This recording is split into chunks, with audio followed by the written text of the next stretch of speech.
नमस्कार दोस्तों, आज के हमारे वीडियो में आपका स्वागत है। आज हम भगवत गीता के अध्याय 7 श्लोक 16 की चर्चा करेंगे। इस श्लोक में भगवान श्री कृष्ण ने उन 4 प्रकार के भक्तों का वर्णन किया है जो उनकी शरण में आते हैं। यदि आपको हमारा यह वीडियो पसंद आए तो कृपया लाइक करें और हमारे चैनल को सब्सक्राइब करें।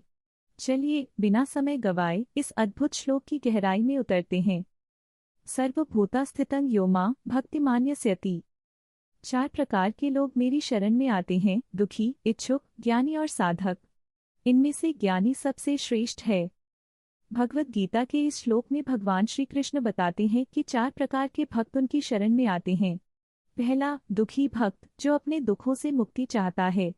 दूसरा, इच्छुक भक्त जो किसी विशेष वस्तु या सिद्धि की चाह करता है। तीसरा, ज्ञानी भक्त जो सत्य और ज्ञान की खोज में है। और चौथा, साधक जो भगवान की भक्ति में लीन है। इन चारों में ज्ञानी भक्त सबसे श्रेष्ठ है क्योंकि वह केवल भौतिक सुख के लिए नहीं बल्कि आत्मज्ञान की प्राप्ति के लिए भगवान की शरण में आता है।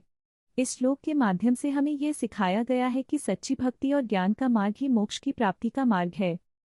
एक गांव में रामू नाम का एक गरीब किसान रहता था। उसके पास केवल एक छोटी सी भूमि थी जिस पर वह अपनी रोजी रोटी कमाता था। एक दिन गांव में सूखा पड़ा और फसलें सूख गईं। रामू बहुत परेशान हो गया। उसने सोचा, कितना कठिन समय है, सब कुछ खत्म हो गया। उसी समय उसकी दोस्त सीता आई। उसने रामू से कहा, रामू क्यों दुखी हो? हमें भगवान पर विश्वास रखना चाहिए।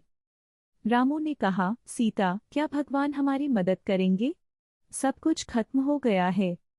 सीता ने मुस्कुराते हुए कहा, भगवान कहते हैं कि 4 प्रकार के भक्त उनकी शरण में आते हैं। हमें उस पर विश्वास करना चाहिए। रामू ने कहा, लेकिन मैं तो केवल दुखी हूँ। सीता ने कहा, हाँ, पर भगवान कहते हैं कि हम जब भी दुखी हों हमें उनकी शरण में आना चाहिए। तुम अपनी मेहनत करो और उन्हें याद करो। रामू ने सीता की बात मानी और मेहनत करने लगा।